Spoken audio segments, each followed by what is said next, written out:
Hey there, horror movie tea sippers. The following podcast will contain spoilers for the movie we are about to review. If you have not seen the movie and do not wish to have anything ruined prematurely, then please do not continue to listen until after you have seen the movie. And welcome to the Horror Movie Tea Podcast.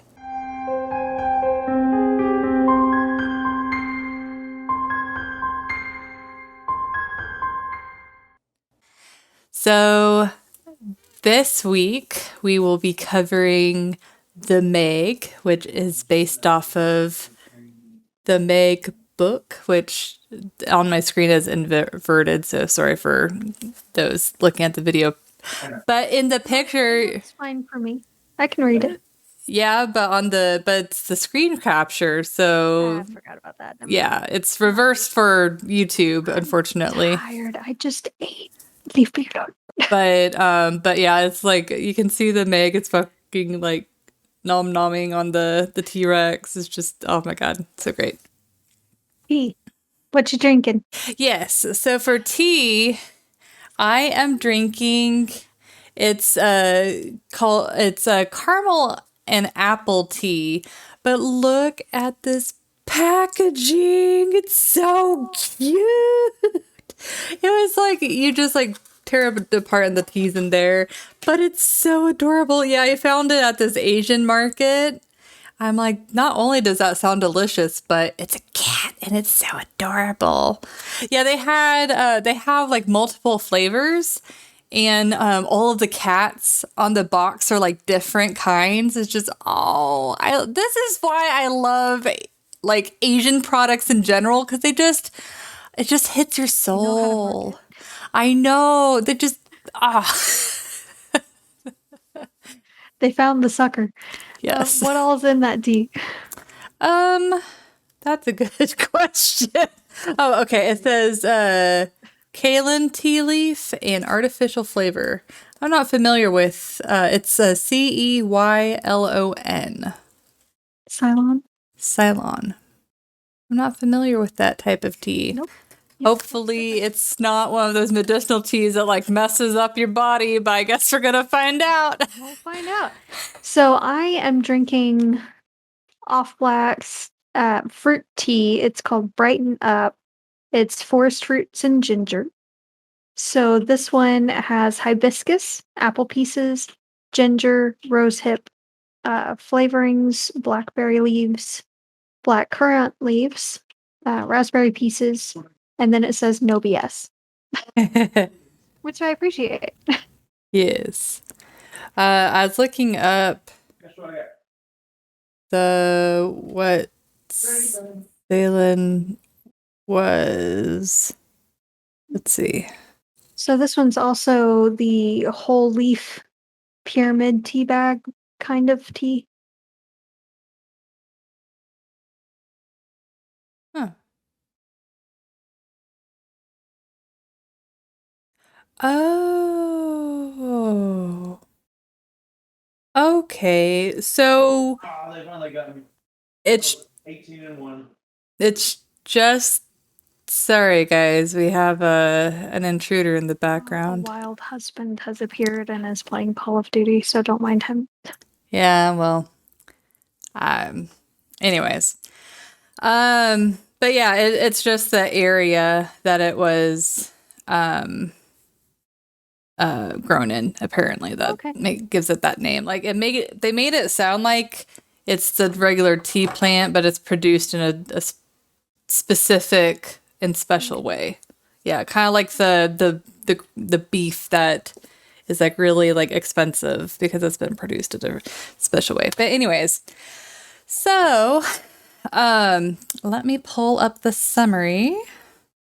Oops. Oh, Navi, I love you too, but you are just, oh my god. Something else today.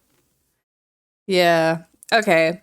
So this group of scientists are exploring the Mariana Trench. What? Different area. What? I mentioned the Mariana Trench. I thought. Okay. But anyways, I'm pretty sure it's the Mariana Trench because that was the whole point of the movie. But okay. Anyways, a trench of some sort. Um, and they go down in it and they find that all of these, well, that there's a lot of creatures that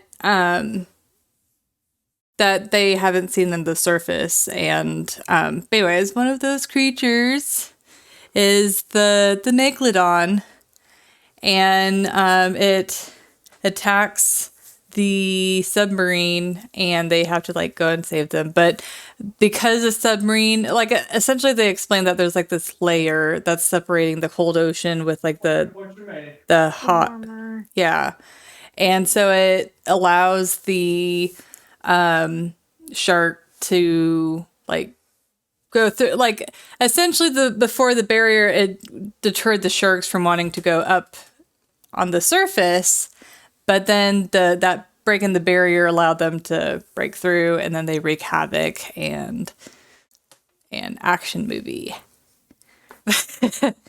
But anyways, so for entertainment,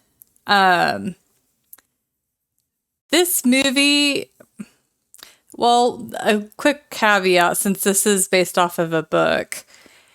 If you guys like this movie, you're gonna love the book because, like, right off the bat in the book, I really am sad that they didn't include this in the movie, but I understand that they did, the reason why they didn't. But in the book, in the very beginning, this T Rex is chasing these two, I forgot what kind of dinosaurs there were, but these two, the long neck type of dinosaurs. I know there's like multiple kinds. Yeah. But they're like going into the water, and the T Rex is like, nom, nom, nom, nom, I'm going to eat you. And then, Just like that. yeah, he's yelling that at them.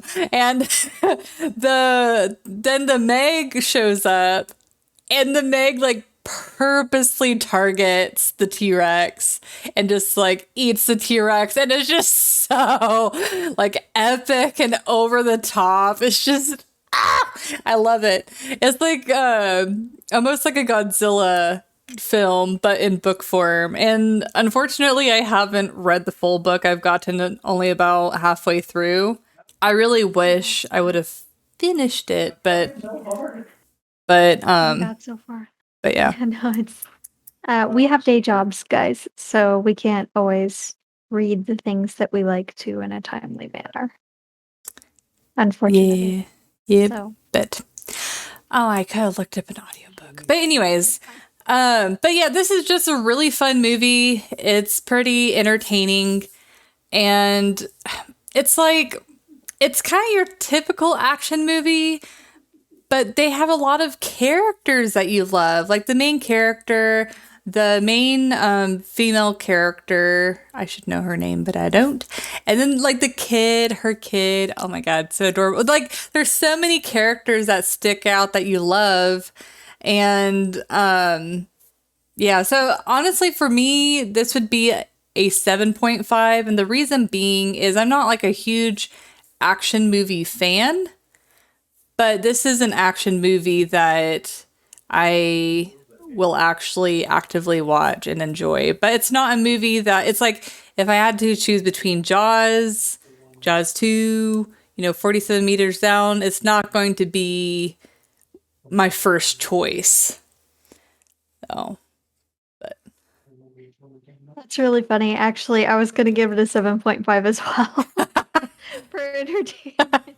that's funny. I actually really like this movie. I find it very, very fun Yeah. to watch, and it's got interesting characters. I love the little girl, Mei Ying. She is the most adorable thing ever in this movie, and it's great. She's so savage. I love it. Mm-hmm. But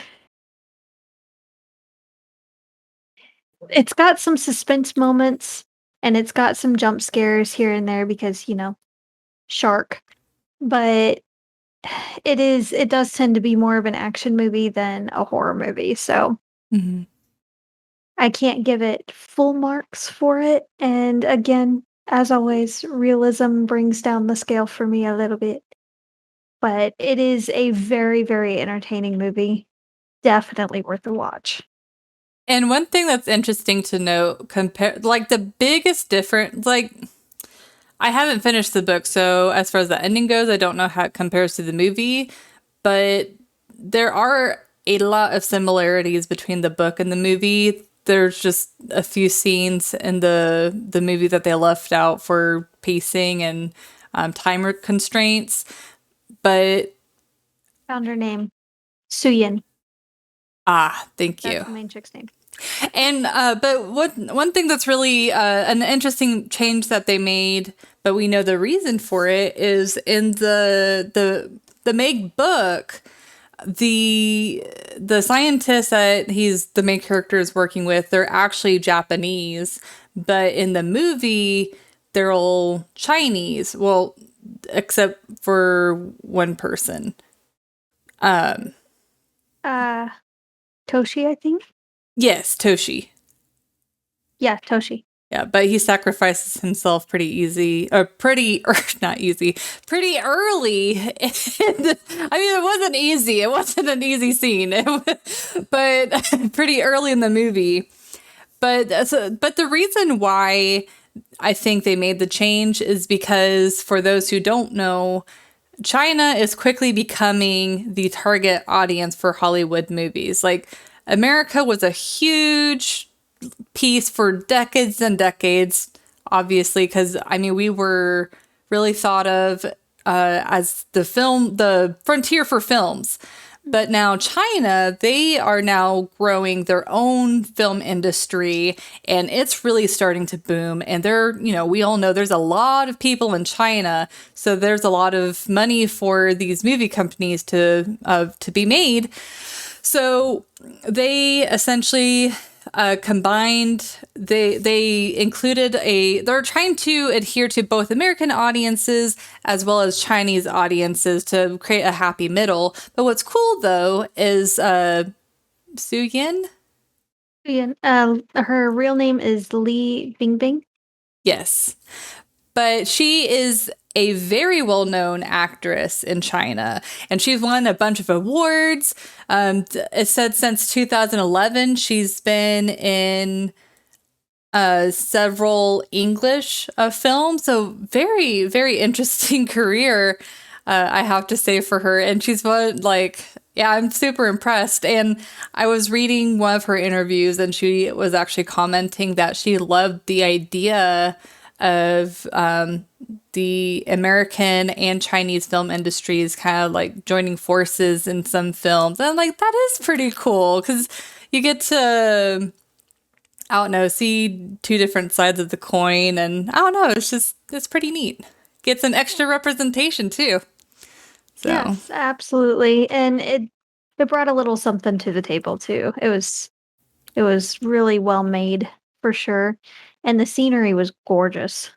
yeah, the CG in this movie is pretty nice. I love how ridiculous some of the scenes were. By far, my favorite, most ridiculous scene is when the shark is in. I forgot what the name of the beach is, but it's like the one of the busiest beaches in the world. Like there's always Yeah. tons and tons of people, and so they filmed the shark going through and like disrupting all of the people. And fun fact, because for some reason I know a lot about this movie.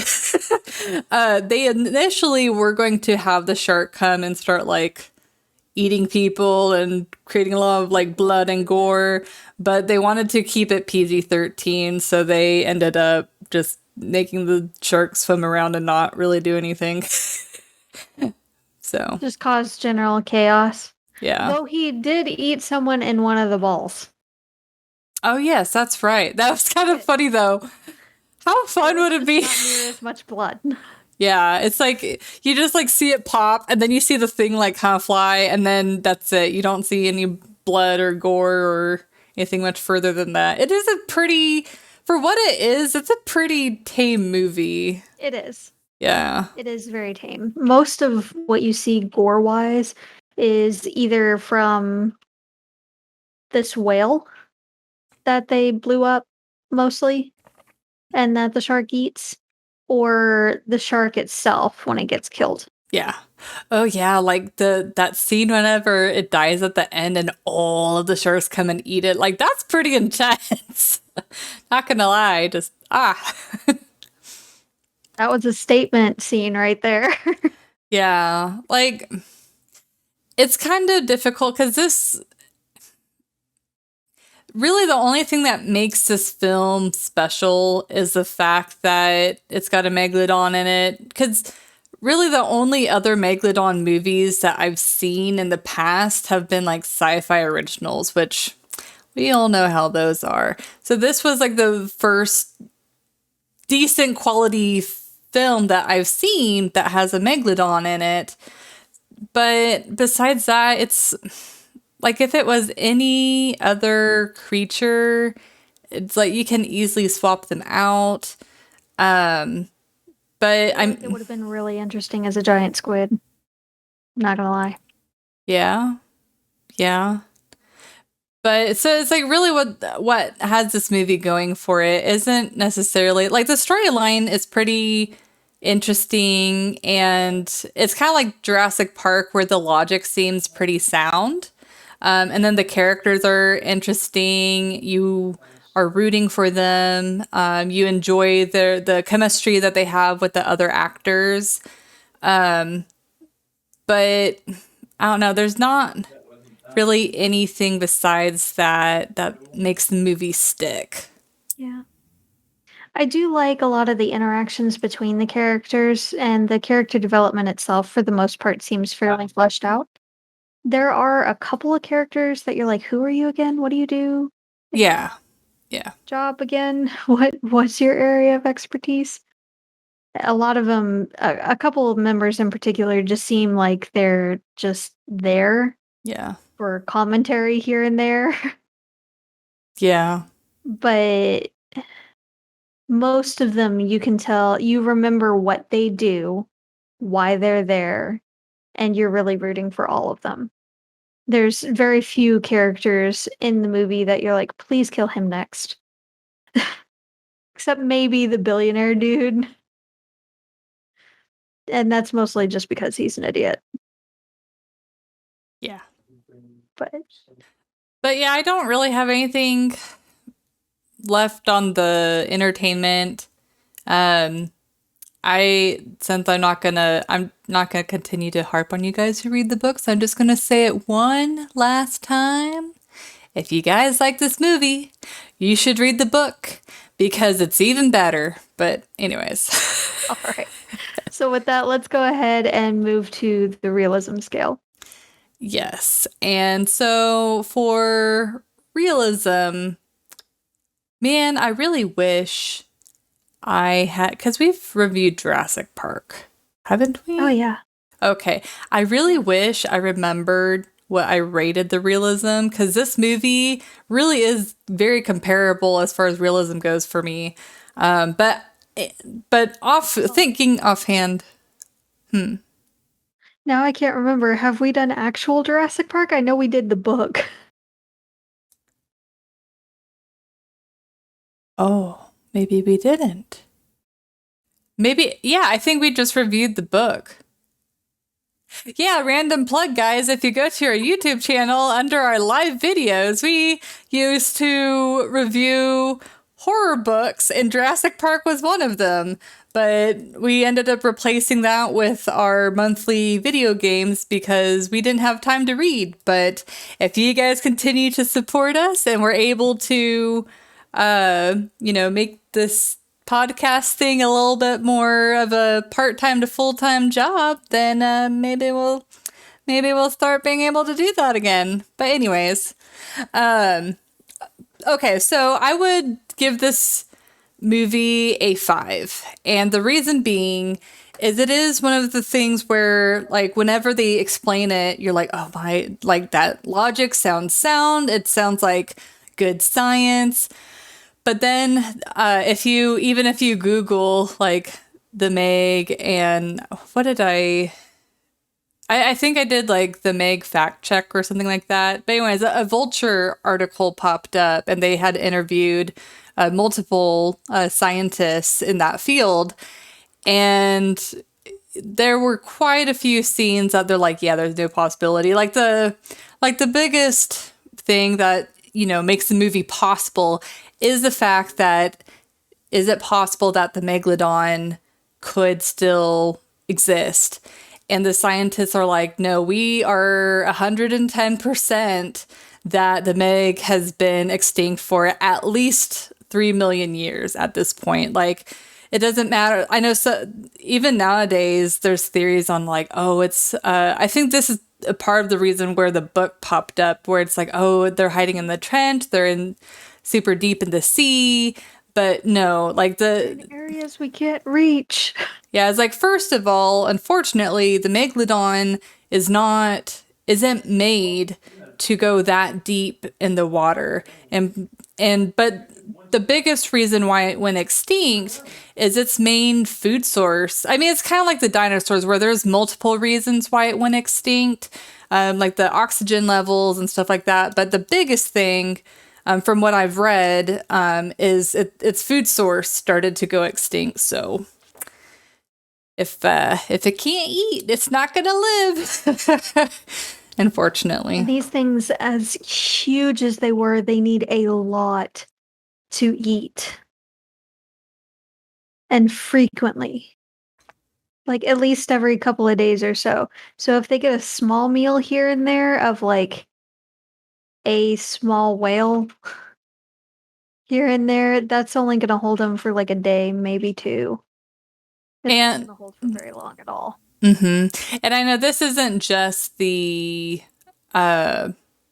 sci-fi movies exaggerating. I've heard some exaggerated claims about the Meg, but for those who don't know, and from what I recall off of memory, I know for sure that the Meg had a 6 foot bite. How do you how how wide it could bite was 6 feet, so it can swallow a person in whole. That wouldn't be a problem for it. But I know, like, I heard statistics that was like up to 90 feet long. They're like, no, it's probably closer to 60, which is still a very, very large animal. And I would not be a happy camper if I saw that anywhere near me. No. Or knew it existed and still today. But yeah, it's not 90 feet. Sorry to disappoint. But that is it. I feel like it's fun though to yeah. to imagine. But it's like those fishtails. Every time you tell that story, it's gonna get bigger and bigger and bigger. Well, it's almost kind of like Jaws, where in the movie they exaggerated how big the shark actually was. It's like Absolutely. it's like Jaws, but in real life, where they're like, "Oh, the Meg can get like huge." And Yeah, no. yeah, That's not how this works. unfortunately, but Yeah, no. So, but an animal can only survive if it's got plenty of territory and enough food to sustain it. So, if it were that big, there wouldn't be near enough territory to sustain any kind of sizable population for it, not even counting how much food it would take to sustain those. yeah, Just one. So, no. yeah, yeah. But the only other thing to note before we move on to you is I felt like the character chemistry seemed organic and they seemed realistic. Like some of the comedy, even though you can tell it was comedy, it just felt like if these characters were really in real life, then it would be how they would truly tease each other and stuff like that. And It did feel yeah. genuine. Yeah. Like I don't know how they picked people that were just like had such good chemistry with each other. It's like you can feel it. Like these people, like I bet whenever the cameras weren't rolling, they're still talking to each other as if they were like friends. Oh yeah. I'm pretty sure at least a couple of them were busting each other's chops all the time. Yeah. Yeah. But what would you rate this? Okay, so I wasn't quite as generous. I give it a 4. The shark, even setting aside the belief that it's out there and everything, if we acknowledge that we're not going to discount that it exists currently and that this scenario could happen, it still doesn't act as sharks should act. So it seems very spiteful or vindictive every now and then. Um, Almost as much as the shark in Jaws 2. Almost, not quite. Almost. Yeah. But if it's swimming at like hovering for one and staring at a little girl, which it can't actually see because its eyes are on the sides of its head, then it decides finally to bite the tube that she's in underwater. That's not how sharks act. They can't hover, they have to keep swimming or they die. It can't just sit there and serial killer stare at a little girl wondering, should I take a bite or not?" And it, again, wouldn't have been able to see her anyway. Yeah. Then when it's swimming around trying to find more prey, I can see it breaching to jump up to grab the other smaller megalodon. I can see that, especially since it's, like, dripping mass amounts of blood into the water while it's hanging there. I can get that, but I don't see it then being really hungry afterwards. That was a huge shark. Yes, it's smaller than the one that just ate it, but that's a lot of shark for the new one to eat. Yeah. It would not still be hungry. So for it to swim immediately to a heavily populated beach doesn't really make that much sense to me. Then when it gets to the beach, again, I know they were trying to keep the rating as PG-13, but it would have eaten everything. Everything. All the things. There would have been the whole area, the whole bay that they were in would have been red. Blood everywhere. Those that didn't get swallowed whole, there would be blood everywhere. That'd really make it a horror movie. Yes. uh, And I was a little disappointed that they didn't. I get it. I know they were trying to market it more as an action movie. I get it. Do better. well, I feel like the film industry is very much plagued with we must keep it PG-13. Like there are so many movies are afraid to go to R, which I understand it limits their audience, but it sucks because they lose their potential. I get it. Just do it. Grow a backbone and do it. But Worked out for also, Deadpool. I love Deadpool. Anyway, so while it's in the midst of its reign of chaos and anarchy in the beach area, it's heading straight for this group of people that decided that their best course of action is to stay in a tight little pod area and not move. It doesn't see And movement. he's heading right for them, and then at that moment, because movie magic, they drop in this speaker underground or underwater speaker thing that's playing whale noises to basically ask it out to dinner. It's advertising takeout to go. And it decides instead of eating the thing that's a sure thing, right in front of it. Oh, nope, I'm gonna go and find where that noise is coming from so I can hunt it down and eat it, which takes a lot more energy and effort and time and is not a sure thing. But okay. It's a little tiring. In addition, one of the biggest things that I had an issue with in this movie is Jonas was fired or suspended, one of the two. He left for whatever reason because they deemed him unfit Yeah. and said that he had deprivation sickness and that's why he made the call he did. But he was evaluated from a doctor that was also in the same situation and was upset that some of the people that he knew, some of the friends that he had, were still in that submarine that they were trying to evacuate. And that makes him way too close to the situation Yeah. and not objective in the least. So I'm sorry, but they would not have had him evaluate Jonas ever. And plus, they don't normally have medical doctors evaluate someone's mental state. They normally have like a psychologist or psychiatrist. Yeah. They can evaluate you physically if you're physically fit for duty, but mentally they would have someone, some third party objective psychiatrist or psychologist evaluate you and say yes or no, they're fine. Yeah. So, no.